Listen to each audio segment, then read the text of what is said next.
कैसे हैं आप लोग? बढ़िया। अच्छा देखो, मैं आप लोगों को बताता हूँ। मुझे एक बात याद आ गई जब मैं पढ़ता था 12th क्लास में। एक दिन काफ़ी बारिश हो रही थी तो बच्चे भी नहीं गए। अच्छा, मेरा क्या ट्रेंड था कि थोड़ा सा मैं ये सोचता था कि चलो बच्चे तो नहीं आए होंगे लेकिन एक बार घूम ही आओ साइकिल उठा करके। तो जब मैं कॉलेज बोलते हो आप लोग, स्कूल बोलते हो? स्कूल गया ऐसा बोल लेते हैं, कॉलेज 12th के बाद ही बोलेंगे। तो जब मैं स्कूल गया तो मैं देखता हूँ कि वहाँ पर सिंगल बच्चा भी नहीं था और क्लास में केमिस्ट्री वाले टीचर अपना पढ़ा रहे थे चौक लेकर के, बोर्ड पे चौक घिस रहे हैं। मैं पहुंचा, पहले तो मैं खुद ही सरप्राइज था कि यार ये पढ़ा किसको रहे हैं। फैक्ट बता रहा हूँ ओरिजिनली। मैंने देखा, फिर थोड़ा सा मुझे लगा कि हो सकता है ये दिमाग से कुछ हो गया हो, इनको प्रॉब्लम हो सकता है मुझे ऐसा लगा।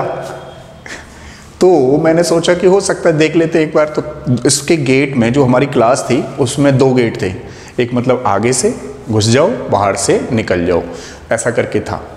तो मैं पीछे से देखने लगा, मैंने कर क्या रहा है टीचर। तो टीचर क्या अपनी मस्ती में चौक चला रहे थे। अब वो बात मुझे आज याद आती है। आप पूछेंगे कैसे? एक्चुअली उस टीचर का इंटरेस्ट था उस केमिस्ट्री में।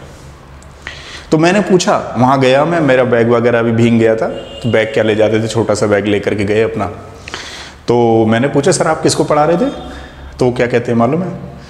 अरे भाई कोई आए या नहीं आए, मेरा है पीरियड। समझना जरा बात को गहराई से। कोई आए या ना आए, मेरा है पीरियड, मैं क्लास लूँगा ही लूँगा। और मुझे केमिस्ट्री पढ़ाने में मज़ा आता है। तुम पढ़ा रहा हूँ, अब तुम आ गए, बहुत अच्छी बात है। नहीं भी आते तो भी मैं पढ़ाऊँगा क्योंकि मेरा पीरियड है। अब देखिए, मतलब मैं ये बात कर रहा हूँ कब की, 2000 की।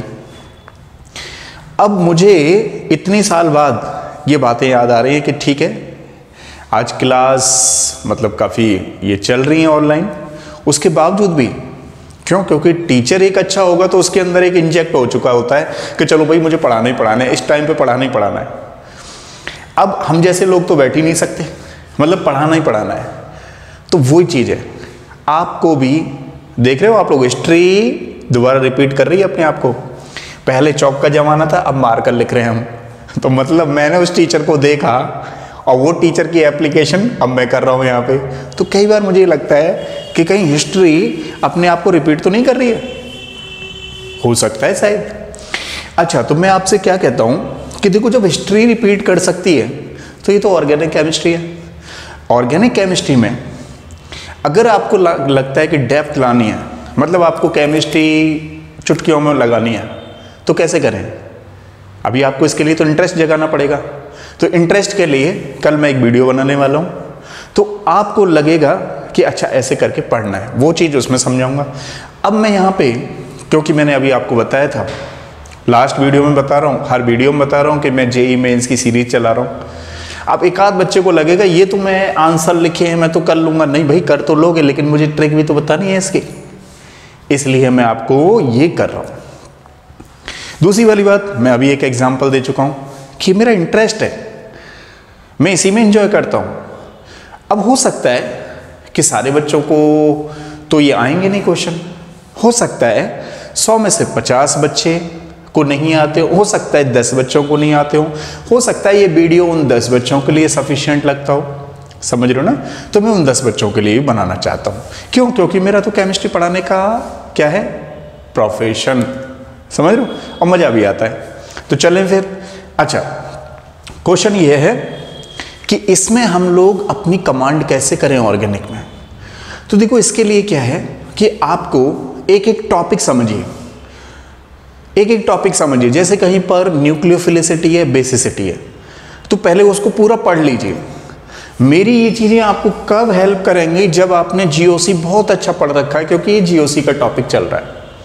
अब मान लीजिए मैं हाइड्रोकार्बन के क्वेश्चंस करा रहा हूं, तो वो आपको कब हेल्प करेंगे और ज़्यादा? जब आपने चैप्टर पढ़ रखा है। और चैप्टर ही नहीं पढ़ रखा है तो क्या हेल्प करेगा? नहीं करेगा, कम करेगा, समझ लो। अच्छा, कोई बच्चा कहे सर मुझे ऑर्गेनिक केमिस्ट्री नहीं आती है। नहीं, किसी को ही नहीं आती थी, पहले मुझे भी नहीं आती थी।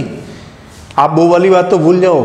आपको लगता है आपको ही नहीं आती है, भाई किसी को नहीं आती है, तो फिर जब धीमे धीमे इसमें इंटरेस्ट जगाते हैं हम लोग, ठीक है। और मैं अभी बताया, कल मैं आपको बताने वाला हूं कि कैसे पढ़ना है, और संडे टू संडे मैं आपको जरूर एक लेक्चर लिया करूंगा, क्योंकि डेली तो पॉसिबल नहीं है। डेली तो थोड़ा एंजॉय इसमें भी करना होता है केमिस्ट्री में, और भी कई सारे काम होते हैं, आपको मालूम ही है, समझ रहे हो। तो कहने का मतलब ये है कि फिर आप कैसे करें। देखिए मैं सही, या जिसको आप कहते हो कि वो नंबर 1 है, उसकी भी केमिस्ट्री पहले ढीली रही होगी, लेकिन उसने अपना एक इंटरेस्ट जगाया होगा और इसके प्रति थोड़ा लगाव किया होगा, आज वो इसकी हो गई होगी। तो मैं आपको कल ये ट्रिक बताने वाला हूं कि कैसे केमिस्ट्री को आप अपनी बना लो, समझ रहे हो ना। तो चलिए, पहले क्वेश्चन करना बहुत जरूरी है, और आप, मैं समझता हूं शायद आप कॉन्सेप्ट पढ़ोगे, कॉन्सेप्ट पढ़ने के बाद चीजों को समझ में आने लगेंगी धीमे धीमे, और फिर मैं आपकी दोस्ती केमिस्ट्री से कराने वाला हूं, ये मेरा प्रॉमिस है, ठीक है।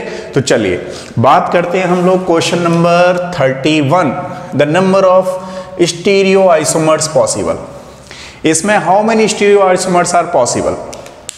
तो इसके लिए ध्यान रखिएगा, हमारे पास एक फॉर्मूला होता है, शायद आपको मालूम है, नंबर ऑफ ज्योमेट्रिकल आइसोमर्स कैसे निकालते हैं हम लोग। एसिमेट्रिक मॉलिक्यूल्स है तो 2 की पावर n लगाते हैं। n क्या है यहाँ पर, नंबर ऑफ डबल बॉन्ड। तो आप देखिए यहाँ पर ये एसिमेट्रिक मॉलिक्यूल है या नहीं है, ये Me का मतलब क्या है, CH3। मान लीजिए यहाँ पर CH3 है तो इधर OH लगा हुआ है लेकिन इधर नहीं है, तो ये एसिमेट्रिक मॉलिक्यूल्स है, और डबल बॉन्ड कितना आया हुआ है, 1। तो अगर आप लोग 1 करेंगे तो कितना आ गया आपके पास, 2। ये GI इसमें कितने, 2। अब बात करते हैं ऑप्टिकल एक्टिविटी की। अब ऑप्टिकली एक्टिविटी कैसे देखेंगे हम लोग, कायरल सेंटर होगा तो that will be the optical active. अब इसमें कायरल सेंटर है या नहीं है, देखिए मान लीजिए ये OCH3 है ना। अब यहाँ पर ये OH है, यहाँ पर H है। देखो a carbon having 4 different group that is called the optical active. बताओ यहाँ पर ऑप्टिकल एक्टिव है या नहीं है, कायरल सेंटर है या नहीं है। तो जब हम लोग ऑप्टिकली एक्टिव निकालते हैं तो उसके लिए 2 की पावर n होती है, उसके लिए भी 2 की पावर n होती है। ये नंबर ऑफ डबल बॉन्ड है, ये नंबर ऑफ कायरल सेंटर है, तो कितना हो गया, 2। तो 2 + 2 मतलब 2 ज्योमेट्रिकल है, 2 ऑप्टिकल है, तो टोटल कितने हो गए इसमें, 4। तो कौन सा लगाओगे, 4 विल बी द आंसर। समझ में आया। नेक्स्ट देखिए,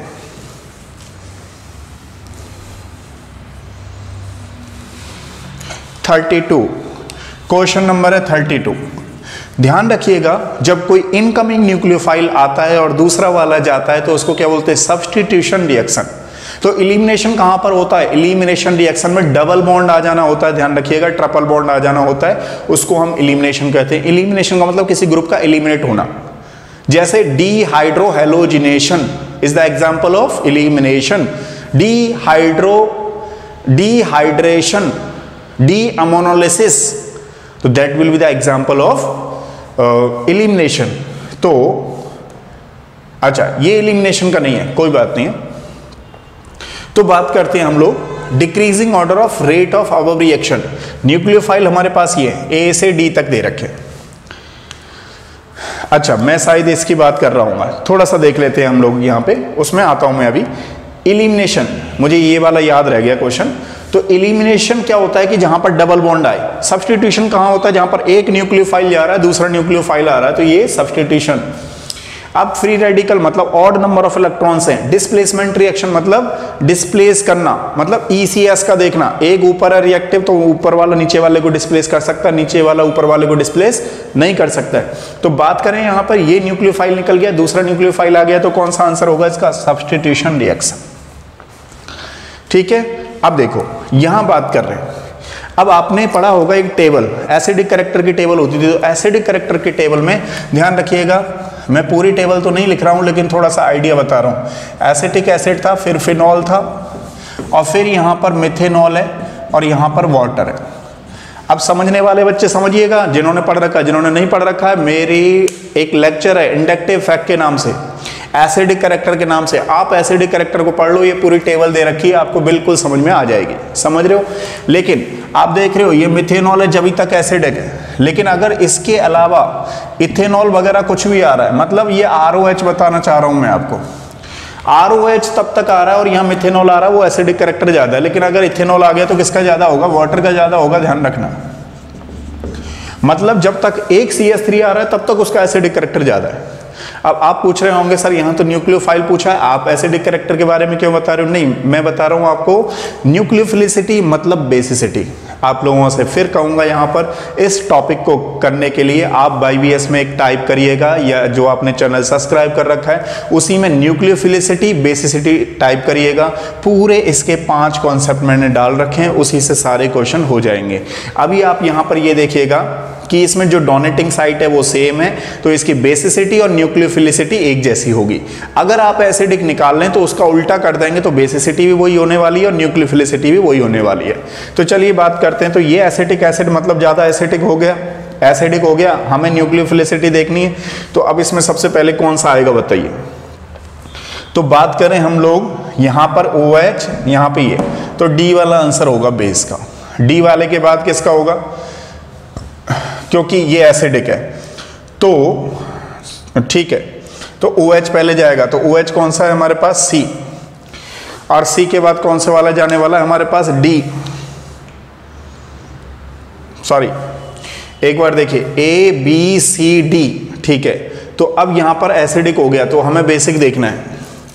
तो बेसिक देखने के लिए हमें क्या करना पड़ेगा कि सबसे पहले ये इधर है, ठीक है, ये आ गया, ये आ गया, ये आ गया। चलिए पहले एसिडिक लगा लूं। पहले एसिडिक लगाने के लिए अगर मैं H लगा देता तो B होता, B के बाद क्या होता? फिर मेरे पास A होता, A के बाद एसिडिक कौन सा होता मेरे पास? फिर D होता, D के बाद कौन सा होता? C होता। अच्छा, यानी कि इसमें ऑप्शन कहीं ना कहीं मिस्टेक है।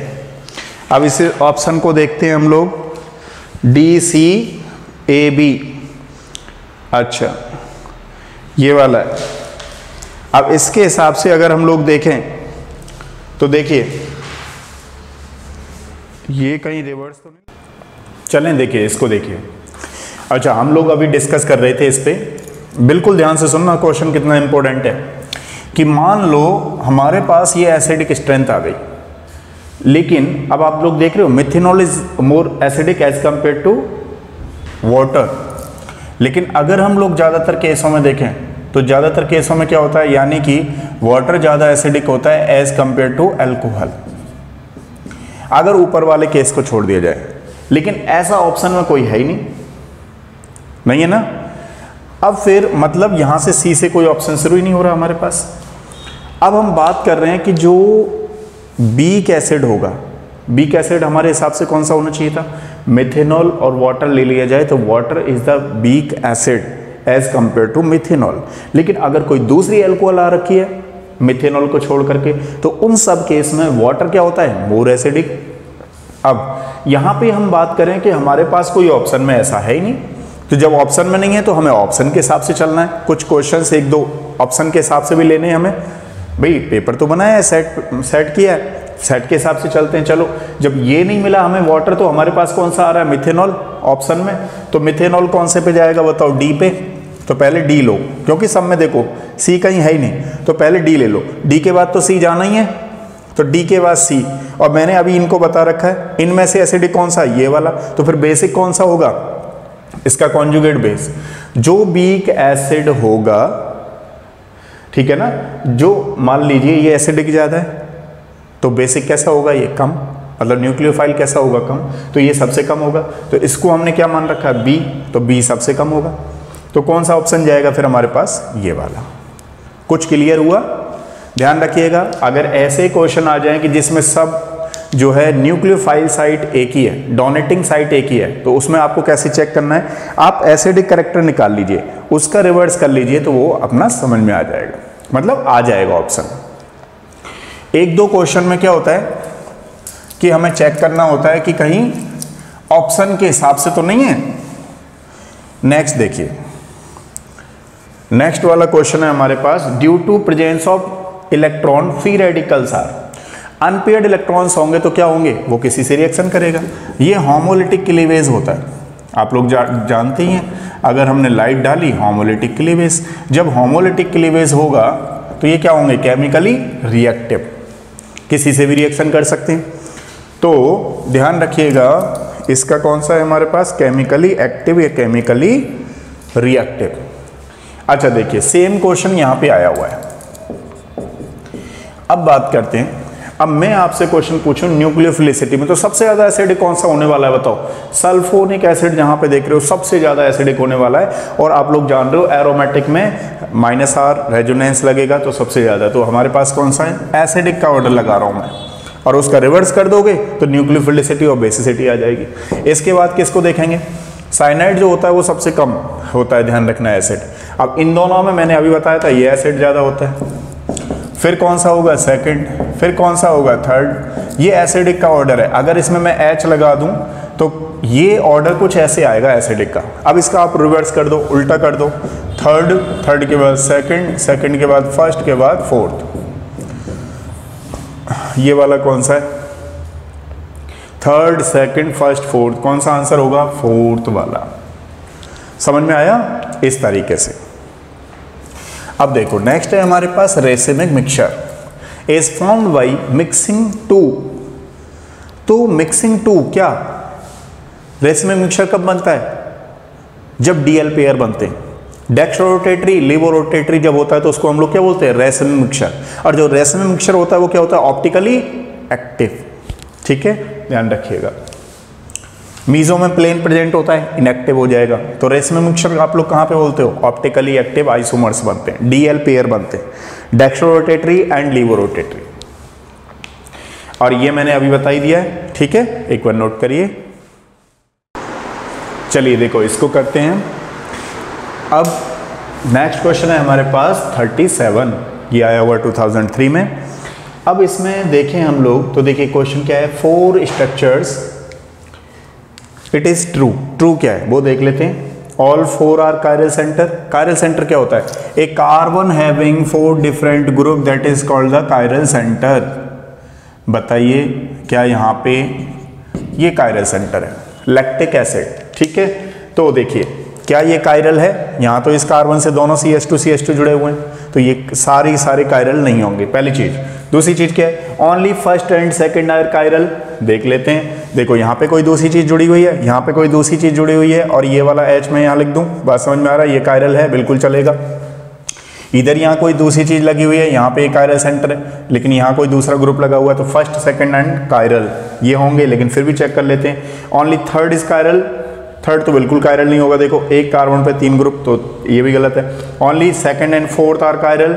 सेकंड एंड फोर्थ वाला ये, तो ये तो अकायरल है, जान रहे हो? तो कौन सा वाला आंसर जाएगा? Only first and second are chiral. ठीक है, देखिए अब बात करते हैं 38 क्वेश्चन की। तो 38 क्वेश्चन की अगर हम लोग बात करें तो 38 क्वेश्चन अभी जैसे मैंने अभी न्यूक्लियोफिलिसिटी और बेसिसिटी वाला क्वेश्चन है, फिर मैं आप लोगों को यहाँ पे कहने वाला हूँ कि एक मेरा टॉपिक पड़ा हुआ है, 20 मिनट्स का टॉपिक है केवल, उसको आप जा करके देख लीजिए। ये आपके कॉन्सेप्ट बिल्कुल एकदम से ऐसे क्लियर हो जाएंगे कि आप आराम से करना शुरू कर दोगे। ये 19 में जेई में आया हुआ है। तो देखिए एक मैंने कॉन्सेप्ट सिखाया था आपको, एक इंडक्टिव इफेक्ट वाला देख लीजिए आप लोग, और एक न्यूक्लियोफिलिसिटी बेसिसिटी देख लीजिए। अपने आप समझ में आ जाएगा चल क्या रहा है। जब भी हम क्वेश्चन करते हैं तो पहले पॉजिटिव चार्ज है किसी पे तो वो एसिडिक ज़्यादा है, फिर न्यूट्रल, फिर क्या होगा? नेगेटिव। तो इस तरीके से हम एसिडिक निकालते थे। अब बेसिक निकाल रहे हैं, तो ये इसमें अगर हम देखें तो देखो सब तो बेसिक फॉर्म में कॉन्जुगेट बेस बने हुए हैं सबके, लेकिन ये क्या है? न्यूट्रल है, तो सबसे ज़्यादा एसिडिक होगा। और यहाँ पे हम न्यूक्लियोफिलिसिटी देख रहे हैं, तो डोनेटिंग साइड सेम है, तो जिसकी बेसिसिटी ज़्यादा होगी उसकी न्यूक्लियोफिलिसिटी ज़्यादा होगी, तो ये सबसे कम जाने वाला है। अब इनमें सबसे ज़्यादा एसिडिक कौन सा हो गया? अगर एसिडिक की बात करूँ तो पहले हो गया एसिडिक सेकंड, फिर कौन सा हो गया? थर्ड। थर्ड के बाद कौन सा होगा हमारे पास? एसिडिक। थर्ड के बाद हो गया फर्स्ट। फर्स्ट के बाद कौन सा जाने वाला है? फोर्थ। अब इसका रिवर्स कर दो, ये तो एसिडिक है, आप इसका रिवर्स करोगे तो क्या आ जाएगा? Fourth, first, third and second. ये न्यूक्लियोफिलिसिटी और बेसिसिटी का ऑर्डर होगा। तो कौन सा वाला है? फोर्थ 2 में आया हुआ है दिस, इसमें सेकंड आया हुआ है, इसमें फर्स्ट। तो सेकंड एंड थर्ड देखने नहीं है, फर्स्ट एंड फोर्थ देखने।